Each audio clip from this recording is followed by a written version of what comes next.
Middle or corner?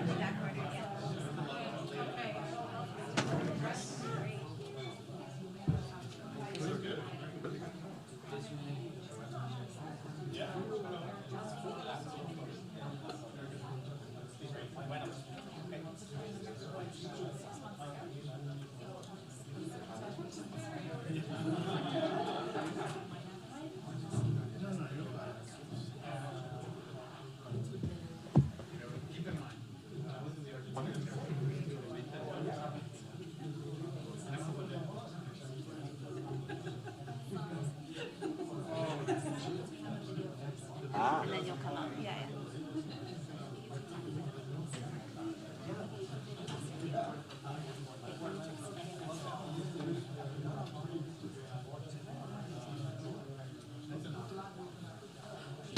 It's on, it's on.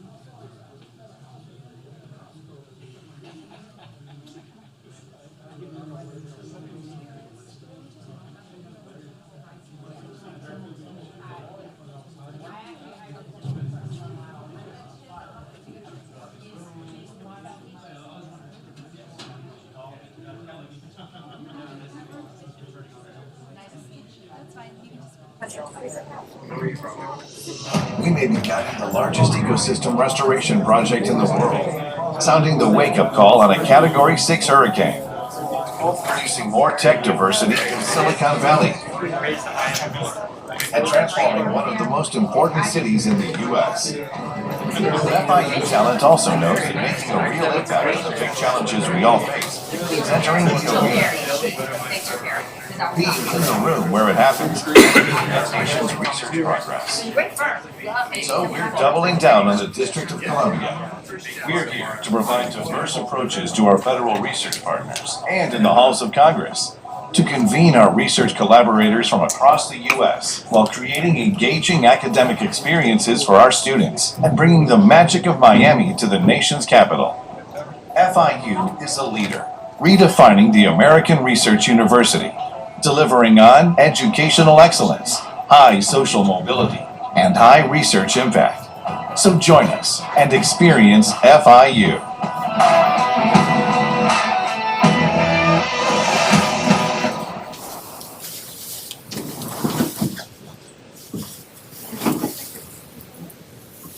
Good evening. My name is Carmen Ordonez, and I am a junior interning here at FIU in DC, majoring in international relations and political science.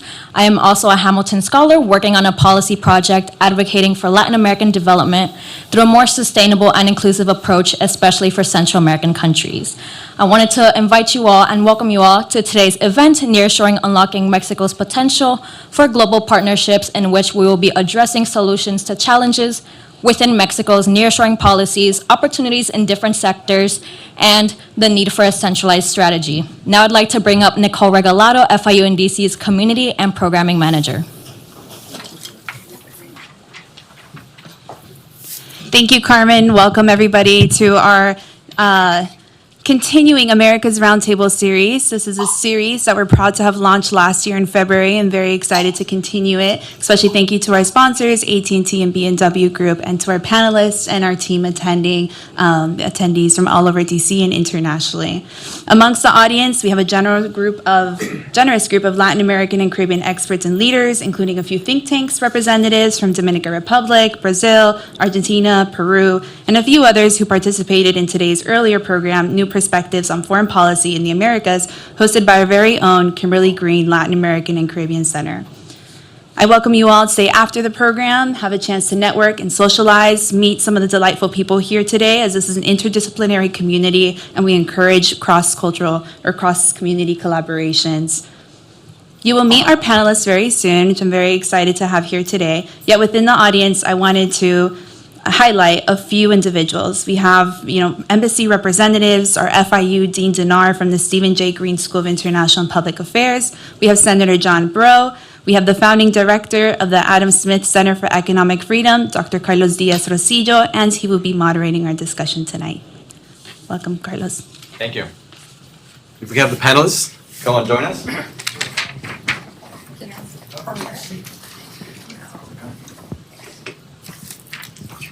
All right, thank you. Thanks for being here. My name is Carlos Diaz, as you just heard. I'm the founding director of the Adam Smith Center for Economic Freedom. I cannot be more thrilled to be moderating this great panel on a topic that I believe is probably the one that offers the most opportunities, not just for Mexico, but for Latin America, nearshoring. I'm going to introduce them to you very briefly. I can spend the entire hour reading their bios, so I'm just going to say one line about them. And I'm going to go immediately to my right, your left, Enrique Perret, director of the U.S.-Mexico Foundation. Next to him is Richard Feinberg, professor of the School of Global Policy and Strategy at the University of California, San Diego. And then Liz Cordova Solis, director for North America and executive director of the U.S.-Mexico Economic Council at the U.S. Chamber of Commerce. So I'm going to start with a broad question, and then I'll ask you individually a couple of questions, but then I want to devote the balance of the time, the bulk of the time, to questions from the audience so that you can ask what's on your mind. So the title of the panel is Nearshoring, Unlocking Mexico's Potential for Global Partnerships. And as I said a few minutes ago, I think nearshoring offers a tremendous opportunity for Mexico, an opportunity that, in my opinion, hasn't always been taken advantage of at the federal level, yet some states are doing some creative things. We get into that. But Enrique, let me begin with you. How does Mexico take advantage of this opportunity that is really a once-in-a-generation opportunity that may not come again for a while? Yeah, so thank you. First of all, thank you very much for the invitation. Thank you for the other panelists here. So, I mean, in Mexico, the first Mexico moment was the first NAFTA, right? The first trade agreement, 93, 94. That was the first Mexico moment. I think we didn't take advantage or full advantage of that first agreement.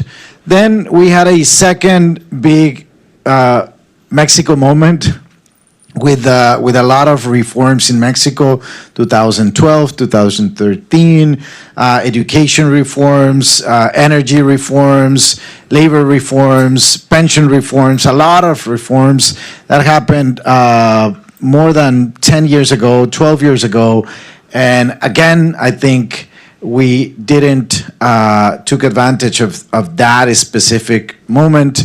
And so for us, I think this is the third chance, right? It's a third Mexico moment, and it's not a moment that we push for it, right? The first NAFTA, we pushed for it. We signed the agreement. We moved everything in Mexico. The second momentum, it was also our reforms. We pushed for it. We convinced everyone. This third moment, it's more of a context, right? It's geopolitical things happening all around, mainly in Asia. We need to talk about that disruption of supply chains. And Mexico is there. I mean, every single star aligns for Mexico on industries like the automotive sector or aerospace.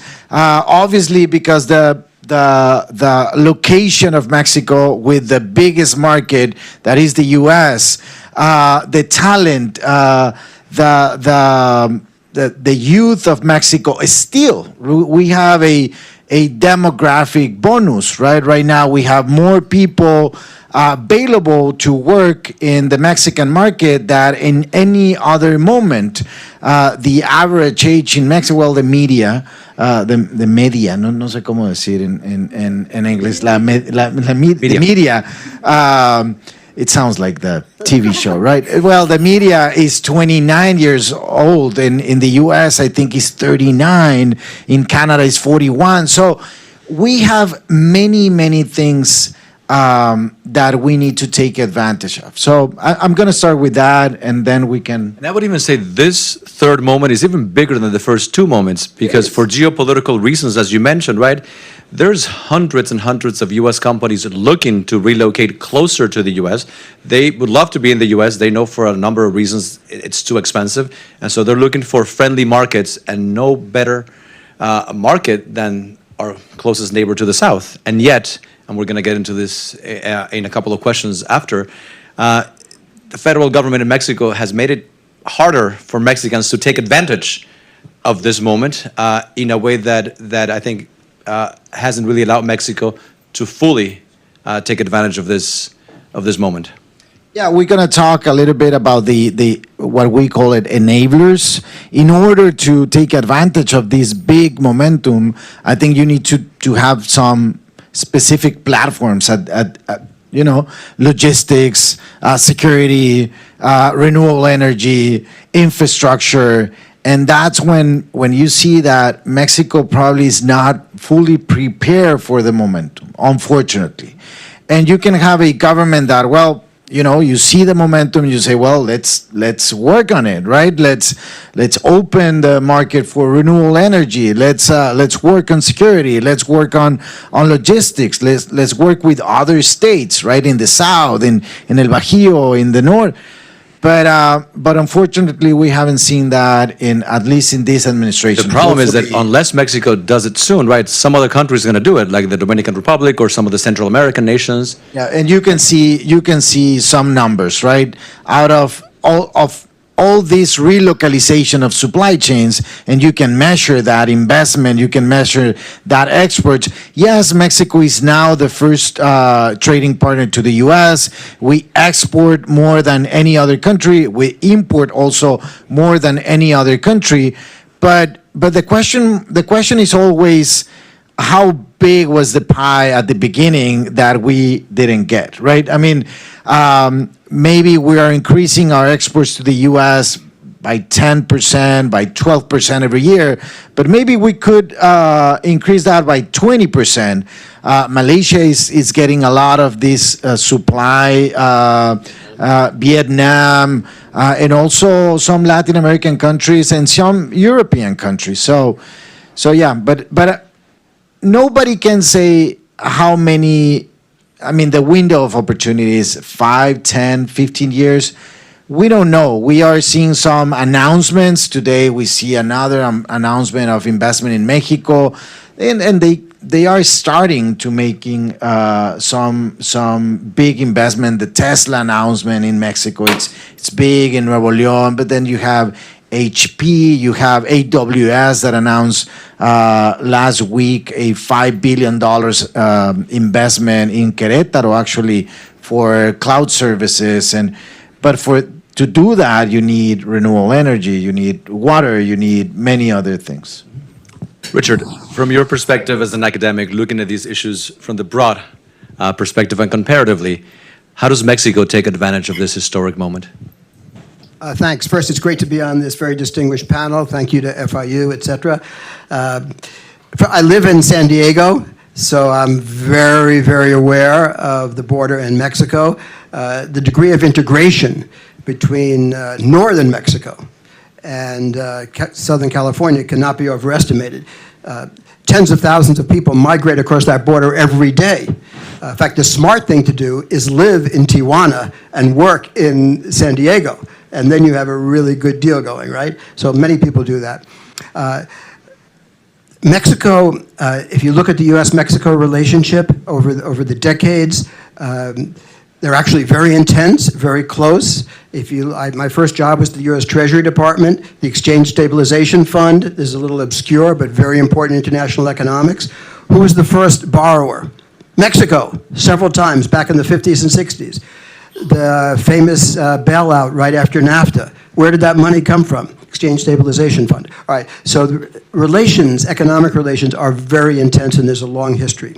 The idea of NAFTA, where did it come from? Was this dreamed up in Washington? Hell no. Carlos Salinas was the guy who famously called President Bush and said, hey, I've heard you chit-chat a little bit about free trade. Let's do it. What do you say, Mr. President? And against against the recommendations of the bureaucracy in Washington, taking the leadership, President Bush said, yes, Carlos, we're going to make this happen. We're going to do it. And then President Clinton followed up, again, against the advice of many of his political advisors who saw this as breaking up the Democratic Party. Clinton said, we're going to do this. All right? So a lot of the leadership has come from Mexico over the years. But both Mexico and the United States, let's recognize this, are extremely divided over these issues. Really, to understand U.S. foreign policy, you have to recognize how divided we are on almost any issue having to do with inter-American relations. Tell me a unified U.S. policy on migration, on trade, on climate change. These are all the issues on which we are divided right down the center here in the United States. So how can we have a coherent policy towards Latin America? We can't, and this is really what's so frustrating, because the opportunities really are there. Right now, I would say the United States, and of course Mexico, by the way, NAFTA, northern Mexico, and Carlos Salinas supported it, but remember what happened the day NAFTA was put into effect? Uprising in southern Mexico. So Mexico, of course, that was a fringe group, but nevertheless, it indicated the divisions within Mexico, north, central, and south. All right, so last point. I would say the United States right now is very divided on how to deal with globalization and the challenges. There are those who say the answer essentially is protectionism and tariffs. Chinese goods are too cheap, they're heavily subsidized, we keep them out by a very high tariff. That's the answer. Another group, the current Biden administration, says, you know what, China's been pretty successful, let's look at why they're so successful. Government action, working with the private sector. That is to say, industrial policy. Industrial policy, which used to be like, oh, no, we don't do this. The Europeans maybe, but no, we don't do that in the United States because we're a free enterprise society. But seeing how successful it is in China, we're sort of ironically mirror imaging it, right? So the IRA, the CHIPS Act, say the US government, as government, has to play an important role in helping orient decisions ultimately taken by the private sector. And that means moving supply chains for reasons of geopolitics and economics, not entirely, of course, but out of China to, in part, the Western Hemisphere. Now, that requires, one, the right set of incentive structures, which maybe we'll talk about a little more later from the US, but also it requires host countries, that is to say Mexico, putting in place the necessary ecosystem that you've already started to discuss, so I'll leave that largely to you all to discuss that. But yes, that's the other part of the equation. Now, my last point here would be Mexico versus Southeast Asia, very hard to compete, guys, very hard to compete. But would it make sense for the United States and Mexico to think about the Caribbean basin more broadly as a unity that could compete against Asia, which itself is increasingly integrated. Southeast Asia and China completely integrated, right, across supply chains. We need to do the same thing. So I would say it's not Mexico versus the DR and versus Costa Rica, but rather how do we think about integrating CAFTA-DR and USMCA, for example. Okay? So I began the panel talking about what a great opportunity this is for Mexico, but it's also a great opportunity for U.S. businesses who can produce closer to the U.S. With far fewer restrictions than they have in Asia. From the perspective of the U.S. Chamber of Commerce, how can U.S. businesses take advantage of this unique opportunity? Well, I think I can summarize in one sentence if I wanted to be funny, but I think there's a big opportunity, but there's also a lot of challenges that we have to go through. And I just want to make a reference to the meeting that happened last week where Ambassador Tai was in one of the meetings with Brookings talking about the USMCA. And she mentioned in a part of her speech that things were about to get a bit uncomfortable. And that triggered companies calling me and being like, "Hey, what does "bit uncomfortable" means? What is this about?" And you know, like there's this situation right now going on in both countries and even in Canada where there's tensions for sure. And if you ask me to name those tensions specifically, I would say that there's three primarily topics right now. These are big topics. There's immigration situation going on. There's the concern about the new investments or what type of investments are arriving to Mexico, specifically from Asian countries, not to say the country. And the last one, I guess, is that there's been a process with the USMCA where we arrived to a resolution, but it has not been implemented, no? And so as private sector, I think that we play a role, not specifically on advising countries what to do about these huge topics, but we're definitely concerned about keeping the border working, like the economic, business, commercial relations continue to thrive. And I think in that sense, we do want to come and provide several initiatives or recommendations that governments can take.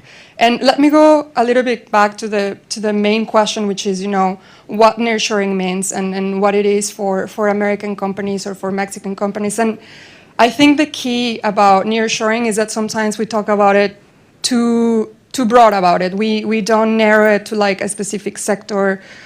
We are not really like addressing one specific question. So if you can take a message from me, will be that we need to think about nearshoring much more strategically.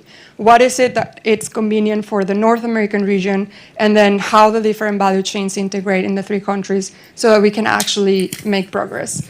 And I can go to the detail of what that means. I mean, there's a very famous right now project that we're dealing with at the chamber with the EV value chain, which you've seen in the news going a lot about. And I think like the key about all of these situations is that we definitely need to sit down, private sector, government, and identifying what makes the countries, what makes North America competitiveness or competitive, rather than trying to solve some of the issues with small solutions like anything that has to do with tariffs, anything that has to do with rules of origin. Any of those small solutions are only partially helping the private sector, but what we really need to work on is to be more competitive than any other country, whatever it's like. If it's today, it's Asia, tomorrow might be another country, or how do we want to think strategically and be, okay, these are the sectors where we want to thrive, and so we need to keep working on these ones. So that would be my message. So what are those sectors? Are there specific sectors that are more amenable to nearshoring?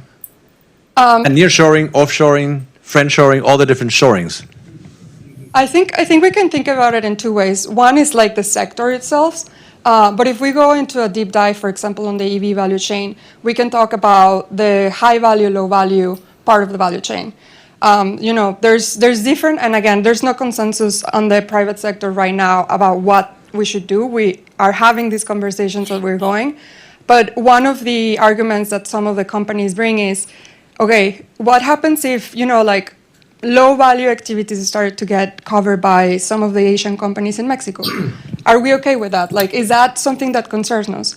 What about us starting to think about, developing more technology, having better batteries, having, a complete cycle of the batteries that not only includes the production of it, but how are you going to do circular economy, and how are you going to make sure that you're not contaminating the three countries with these final products? No, so I feel like those part of the value chain sometimes it's where the companies really want to concentrate on. And it depends on each sector. Like, we will have to talk about each specific sector to identify those key strategic decisions. When I talk to different multinational companies about the benefits of nearshoring and of bringing their production closer to the U.S., namely Latin America, one of the biggest or one of the most common comments they give me has to do with political instability. In some cases, political instability, economic instability. Why would they go to, in some cases, the phrases a banana republic, some of the smaller nations countries that change governments, on a constant basis, governments that come in and undo everything the previous government did. So they point to political instability.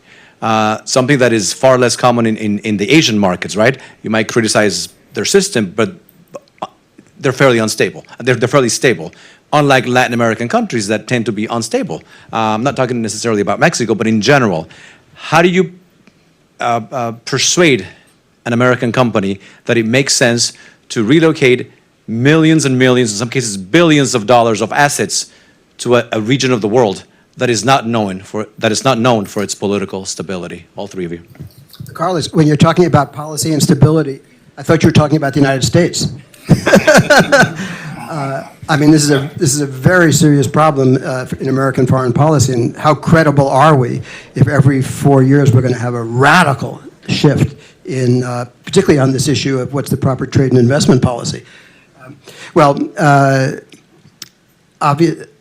think there are a lot of academic studies, as I'm sure you know, that show that policy discontinuity is a major impediment to economic investment and growth, no doubt about it. Mexico, I would say, is sort of, an intermediate in that range. I'll let Carlos and Enrique speak to that, but I'm assuming that Claudia is going to get elected, and that's a fair degree of continuity with some, I think, perhaps positive shift in the direction of how to think about global economics. There are some countries in the region that have had reasonably stable political economy. The Dominican Republic is an excellent example, and they bear the fruits of it. They've had 4 to 5% steady growth for over 20 years, and a nice steady flow of $2.5 to $3 billion of FDI, mostly supply chain oriented, to the very sectors that we're looking at right now, actually, right? Electronics, appliances, biotechnology, some raw materials, agriculture, what we now consider the critical sectors are the ones that the DR and to some degree Costa Rica have been developing as a result of policy continuity. So those cases underscore what you're sort of advocating.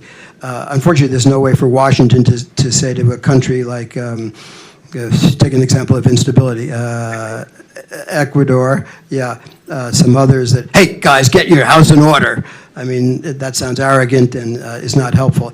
It's, in the end of the day, as we've talked all day long at the conferences here, the United States economically, politically needs reliable partners.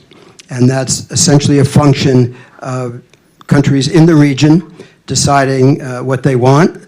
And can they, once adopt policies, can they maintain them over time, as you're suggesting? So the instability comment is very common when we're talking about Latin America. In the case of Mexico, the comment is more about insecurity, right? The situation with drug cartels getting out of hand.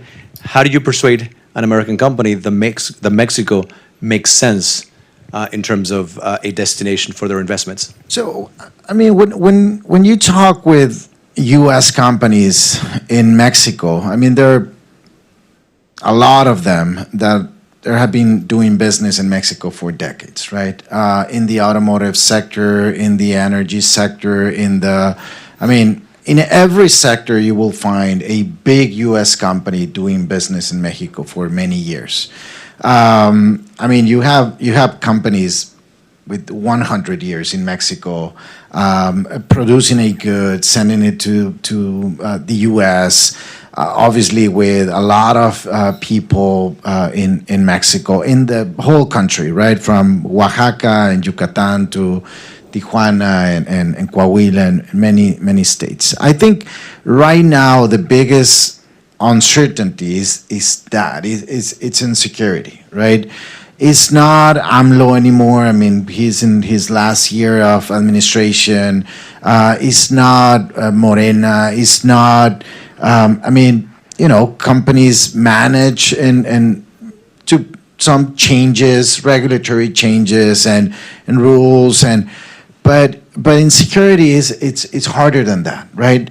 It's a big cost for companies, but also it's emotionally, very, very hard. You're talking about lives, you're talking about your people in the ground, you're talking about, many tough things. So, and the question here is if Mexico is going to in the right direction on insecurity or in the wrong direction. As Richard said, I think I think we're gonna see a change on that policy. I think the states, the private sector, the civil and social community, I think we're all working on that specific front. I think that's the question of the campaign right now between Xochitl Galvez and Claudia Sheinbaum and Movimiento Ciudadano Party.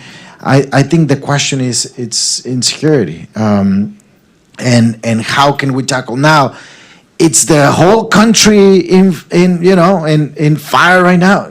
No, I mean you have some states like better than countries in Europe, right? I mean you can go to Yucatan and it's safer than Switzerland.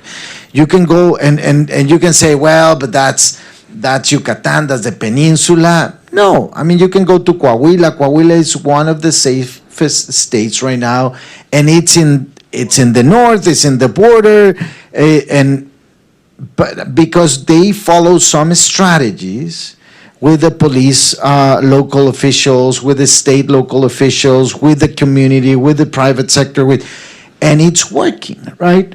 I mean, Mexico, it's a 130 million people country. It's big. It's hard to just say Mexico, it's in fire right now. Insecurity in Mexico, the Mexico City has been in the top cities to visit of the New York Times for the last 10 years, right? Mexico City is safer than many cities in the US right now. It's safer, on data than New Orleans or Chicago or LA, right? There is a narrative, obviously, when you talk about the border, right? I'm from the border. I'm from Piedras Negras, Coahuila, in the border with Eagle Pass, Texas. Eagle Pass, Texas is now in everywhere because former President Donald Trump visited and 60 Congress members visited Eagle Pass. And, well, obviously you see part of what I know as Piedras Negras Eagle Pass. But if you ask the average American right now, what do they think about the border? The border is a crisis region right now, in the top of mind of the, and Richard lives there, and he crossed to Tijuana, and he have a drink in Tijuana, and he returns, and I do the same thing in Piedras Negras Eagle Pass. I mean, you need to go. I went to El Paso last week, and I continue saying that the border region is the most competitive region in the world, right? You have people binational, bilingual. They cross every day, twice a day, and they are super highly productive. And you have 30 million people living in that region, right? In both sides, 1.3 million people crosses the border every day. 200,000 trucks. I mean, it's just incredible, right? You need to visit the border to realize of that. Anyway, let me just give you two data. One is reshoring also matters, right? Last year, the U.S. received $348 billion in investment. The U.S. continues to be the country that receives more foreign direct investment, right? And a lot of that money, it's reshoring. Companies that went away 20 years ago, 15 years ago to Asia, and now is returning to North Carolina, Texas, Arizona.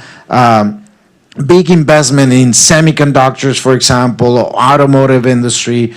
Mexico received $42 billion, $43 billion, right?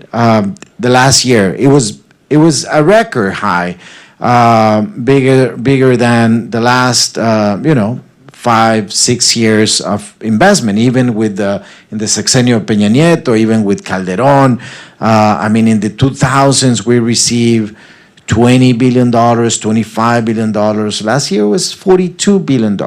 So a lot of this is nearshoring. A lot of that is not nearshoring. A lot of investment in energy for the local market, as Richard said. A lot of, yes, Chinese investment, Asian investment, Canadian investment, Spain, Holland, a lot of European investment also, because Europe is also struggling with demographics and with the Russia conflict with Ukraine or invasion to Ukraine. So we're going to continue seeing that. But again, the question is how well prepared we are to receive that investment. It's no longer just to be competitive. In the past, it was to this capacity to receive and to maintain the investment, or to retain the investment. Now it's also about the capacity to bring talent, to retain talent. I think we have this ally shoring concept in the U.S.-Mexico Foundation. We believe a lot of the investments in many specific industries will be driven by national security. We're seeing that, the CHIPS Act, the Inflation Reduction Act, a lot of that is national security. We're gonna see that. And again, the question mark is Mexico only a friend and a neighbor, or is an ally for the U.S.? The question for anybody who wants to answer, tell me one thing that you think Mexico is doing well to attract that foreign investment, nearshoring, and one thing Mexico is doing poorly. And when I say Mexico, I mean not only the federal government, but you can look at the states. What entities in Mexico, government entities, are doing it well? Which ones are getting it right? Give me an example. And which ones are just completely blowing it? Anybody? So we were in Mexico in January, and we had this meeting, which at the beginning was really weird because they were asking all of the representatives there, which were very high level, to write in Post-its what things were good about Mexico and which ones were not good about Mexico. And, like everybody post the Post-its in the wall, and like they made this graphic counting each word that was mentioned on each side. Number one for the positive was labor. I think skilled labor continues to be number one in terms of like when they're evaluating the risks and when they're evaluating if it makes more sense to continue investing in Mexico and anywhere else. I think skilled labor continues to win. USMCA is number two, because there's not many countries that have a treaty with the US. That's the truth. And I would guess that number three is like proximity. Like we know that one. On the not super bright side, I think you will be surprised that the very, very first word that was mentioned was COFEPRIS. COFEPRIS is an institution that regulates sanitary and other health-related issues. And I think that just speaks about, rule of law. I think lately it was much bigger than insecurity, for example, if you look at it in the map. And I was very surprised, and I think companies need to be certain. They need to know that their business is going to last for 10, 15 years, and if you can't provide that, that is the biggest obstacle. Richard or Enrique? No, I agree. I completely agree. Porfirio Diaz famously said, so far from God, so close to the United States. And as a bad thing, but in fact, what Carlos Salinas and all of his successors have recognized, the best thing Mexico is going is geography and proximity, as Liz said. And the issue is to take advantage of that, and that means improving the infrastructure, attitudes, how to fix phytosanitary, which one has to recognize is often used for protectionist reasons by the U.S. itself, yes, but to keep working on all of those sets of issues. But I think Liz laid it out really well. So for me, I think that the question is not what we're doing right now, but what we did 20 or 30 years ago. The Tesla investment in Nuevo León is not because what we're doing right now in Nuevo León. It's because in Nuevo León, you can find an ecosystem that was created 30 years ago. You have the Tec de Monterrey educating the top and brightest young talent in Mexico. You can find infrastructure, you can find electricity, you can find the pipelines to Texas, you can find, plenty of things, right? So that's the thing with the investment, right? A lot of people, and this administration in Mexico ask us many times why companies are not going to Oaxaca, why companies are not investing in Veracruz if they have plenty of resources, if they have plenty of talent? Well, because 20 years ago, Oaxaca did nothing. And you don't have energy, and you don't have infrastructure, and you don't have roads, and you don't have many things. So if you want to be competitive, you need to start building today for the next decade. And that's why the north of Mexico, that's why Coahuila, Nuevo León, Baja California, Sonora will continue attracting the best investment and the best talent, because they did the investment 20 years ago or 30 years ago. I mean, it's hard to understand that, because it's like, well, but we're losing. Well, yeah, you're losing an opportunity right now, but start investing right now, not to lose the opportunity in 20 years, right? That's a hard part of economic promotion, right?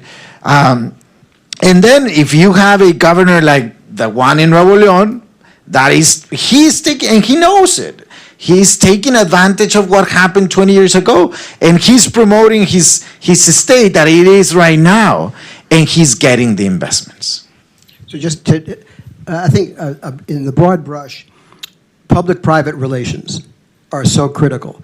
In a lot of countries in Latin America, the private sector and the public sector are endlessly at each other's throats. Desconfianza, right? And that's what creates political instability and a sense of risk. In countries where the public sector and private sector recognize they have some shared goals and objectives and can agree on a policy framework, then you have the basic conditions to attract foreign investment and supply chains.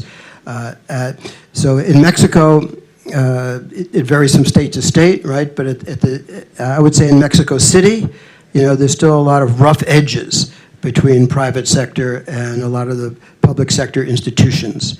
And in order for foreign investors to have a sense of security that there will be continuity in policy, they want to see better public-private relations in Mexico. I have a concluding question. We talked about nearshoring as an opportunity for Mexico, as an opportunity for U.S. businesses. It's also an opportunity for the U.S., right? It is a national security issue, in my opinion, and not to have this supply chain be in the hands of unfriendly governments. Similar question to the one I asked before. What can the U.S. do to take advantage of this opportunity from the perspective of the federal government? So I'll start. So I think the nearshoring, it was created by the U.S. I mean, it wasn't the pandemic. Everybody thinks that nearshoring was because of the pandemic. It was way before the pandemic. I think it's a trade, let's call it tech race with China. It's not, I don't want to call it trade war, or it's a tech race. U.S. and China are competing for market, are competing for the best technology, are competing on semiconductors, are competing on EVs, are competing. It's the new technologies transition. Is competing on AI, and that I think is the top of the biggest driver of this reshuffling or relocalization or whatever you want to call it. I think we all agree that the decoupling from Asia or decoupling from China will not work. It's more a de-risking. And with that, I think, so it's on the best benefit of the U.S. Now, the U.S., and you will hear this in the election, it's election season, and you will hear a lot of buy America. I think it's better buy North America or buy Western Hemisphere or whatever. But I think U.S. It's in your best interest to understand that you have friends in the region, and these friends, not everyone in the region, but most of the region are friendly with the U.S., and these friends can be a true allies on a specific industries, on a specific ideas, on a specific sectors. And so I think a good example was the Inflation Reduction Act at the beginning, and I think the chamber was very involved in this. At the beginning, it was basically the incentives for EVs in the U.S. were only for cars made in the U.S., right? It ended up for cars made in North America, Mexico, U.S., and Canada. And I think those are the things that that we need to understand as a region. If we want to be competitive, we need to work together. Completely agree with all of that. I think nearshoring has legs because it both combines economic interests of both the private sector, who after all is driving all of this in the end, and also national security. Now, if you look at U.S. government instruments, however, to move, to catalyze the private sector, most of those have been hollowed out over the years.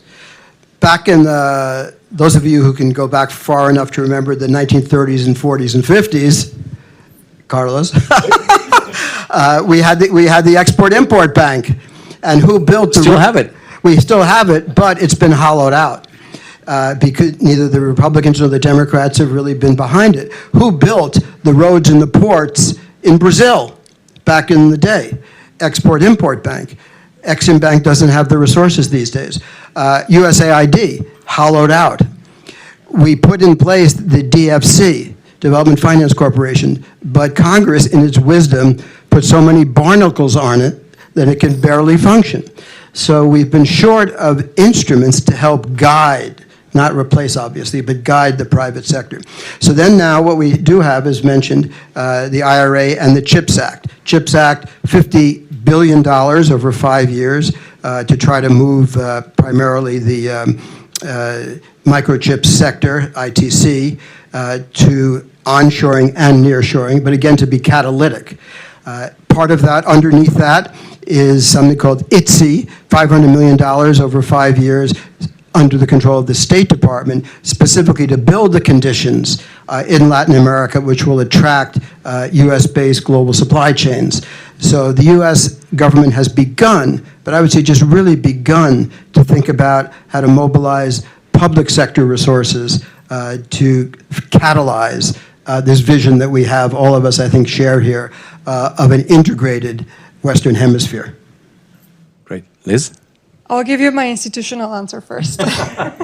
I mean, look, I think we just need to believe in North America. I think we need to start working as allies and not just fight for, everything that happens in the political side of the three countries. And I think the private sector is there to, bring some of the initiatives that sometimes, are kind of like linked to the years of each government, and the private sector is very happy and willing to make that transition between the different whatever parties or ideas, and I think that's the labor that we are working on, or the the mission. But on my personal view, my economist view is that I think sometimes we forget about the bottom line of why we're doing this. We need to always think about the poverty in all of these three countries, inequalities, and what are we doing this now? So just think about the jobs and the North America that we want to build, and I think that will give us the energy and motivation to keep working.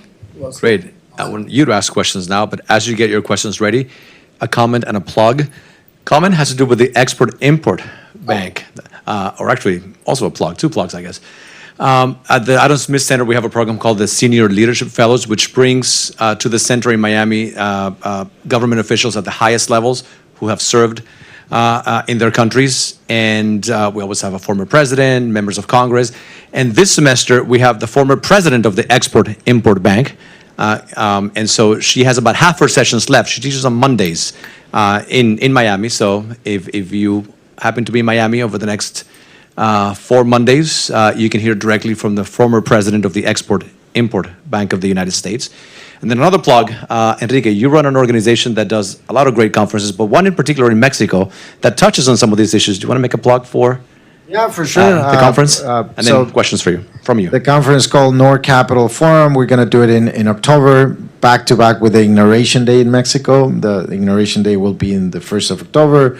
So the 2nd, the 3rd, and the 4th is going to be our main event. Carlos will be one of our speakers. So, yeah, I mean, hopefully we can. Last year we had a lot of people from The governors. yeah, the governors and people from Florida, the ports, the airports, executives. Yeah, so more than welcome. All right, questions from you. We don't have a whole lot of time, so maybe 2 questions, 3 questions, 1, 2, 3. All right, it's Ambassador. Yeah, Carlos, I think you were spot on with your last question about raising national security interest. And I think if we want to bring order to migration at the border, we have to consider, we have to take steps to stop what no one touched on. Is really, we're having a brain drain in Mexico, we're having a talent drain, we're having a youth drain. And I can't believe that a young man, 20 years old, is sitting at the dinner table in Pueblo with his parents and saying, you know what, I really want to leave you, Mom and Dad, and I really want to leave Grandma, and I want to leave the cemetery where Grandpa's buried, and I want to go to a country where I don't speak the language. So it's really in our national security interest, for the reason you stated and for the others, that we ensure that there be success in Mexico and this be provided. And we do have to look at it as one continent, because we're in this together and we need to maintain the order. So Absolutely. Thanks, Ambassador. And one. Go for it. Yeah. Hello. Thank you for sharing. I work at the U.S. Department of Labor and the Office of Trade and Labor Affairs, and of course we have a very incredible relationship with Mexico due to the labor chapter of the USMCA. Something that it's been happening, emerging at the moment, has been a growing presence by the PRC, by China, and Mexico setting up shop in Mexico to take advantage of the trade relation and of course of the proximity to the U.S. market, and you know that can be seen as some sort of loophole to, of course, the ongoing relationship that the U.S. has with China. And what do you think? Do you think are there risk of that growing presence of China and Mexico? You know, I was in Tijuana and I saw 3 foreign consulates: are the U.S. consulate, the Guatemalan consulate, and the PRC consulate, which is fairly new. So that sort of gives you that, you know, the PRC has a lot of interest now in the region itself. So yeah, thank you. And there was another question right here. You want to answer this one, and then go to this one, then we'll go to... I mean, I can answer that. So on your last point, I think I will tell you what I tell my companies is, if you come with me and you can prove me that there's actually dumping and there's anti-competitive behavior from these companies, I'll raise your point, go for war with you. But if you're just, you know, not being able to compete for whatever reason, then I can't help you. Like, you just have to be better. And I'm just being very straightforward. But I think, you know, when we're talking about FDA, I think either the country has a very strategic view of what they want to achieve from this, or you as a company have to be better. Anybody else? I just on that question, I agree with Liz, and I think, to be honest, the technology is there to understand if a product comes from China, all the rule of origin. I mean, we're not using the right technology at the border to understand a trade. We have been in the entire border, talking with all the entrepreneurs at the border, talking with new technology companies. What can we do? The issues that we need to start separating immigration and trade. That was how we managed for many, many decades the relationship between Mexico and U.S.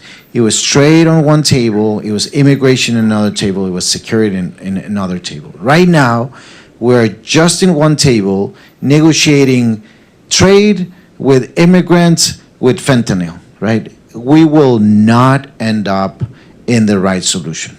We need to start dividing or separating the issues of trade, the issues with immigrants, and with the issues with security. at the end, yes, I understand it's one border, but the thing is that we're gonna end up like we end up in December, with a crisis at the border with immigrants, but with the train stopped, companies, U.S. companies losing $50 million per day, right?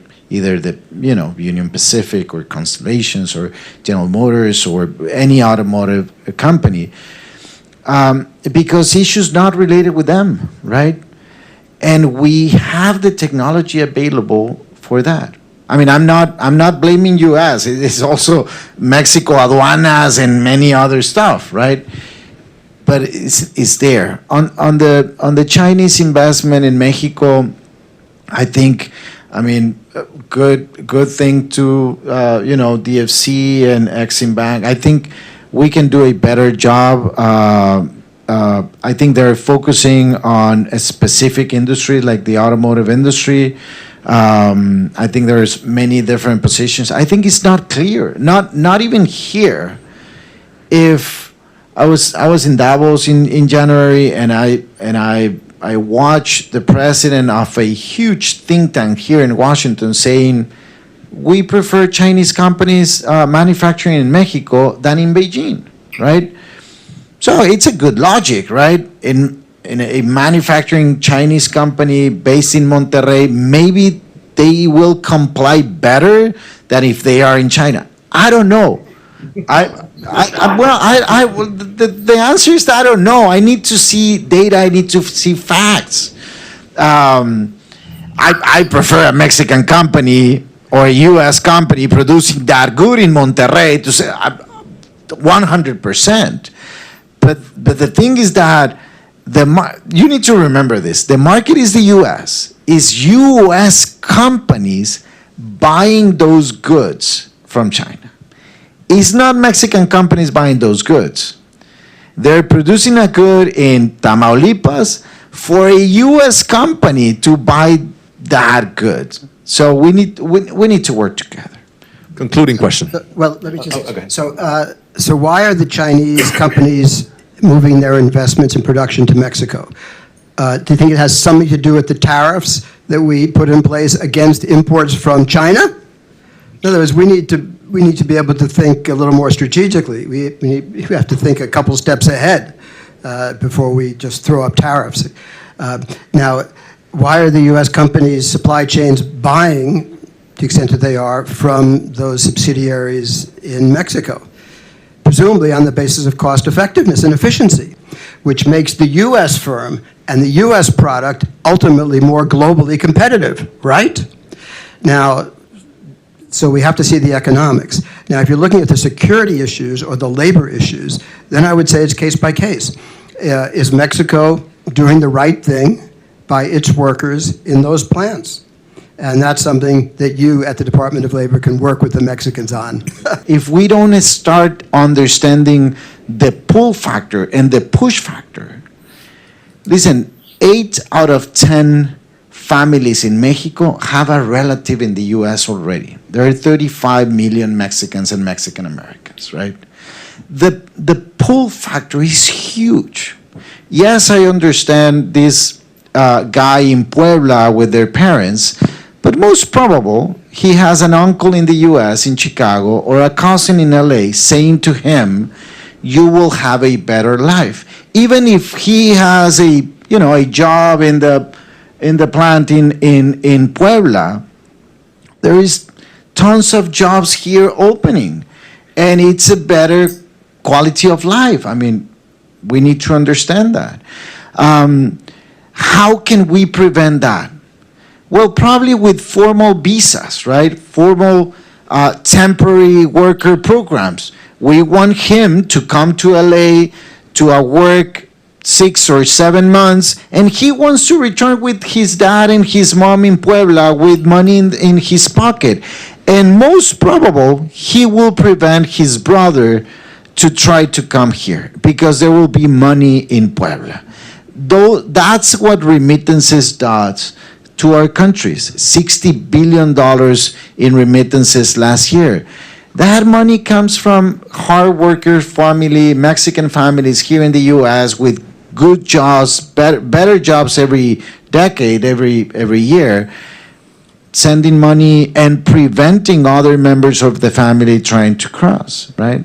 But anyway, those are my 2 cents. Thank you, everyone, for being part of the panel, for being here. It's been a pleasure. All right. We have a reception, so stick around and have fun and drink. Thanks. Good panel, well said. The drinks are. Tequila, hopefully. Jalisco.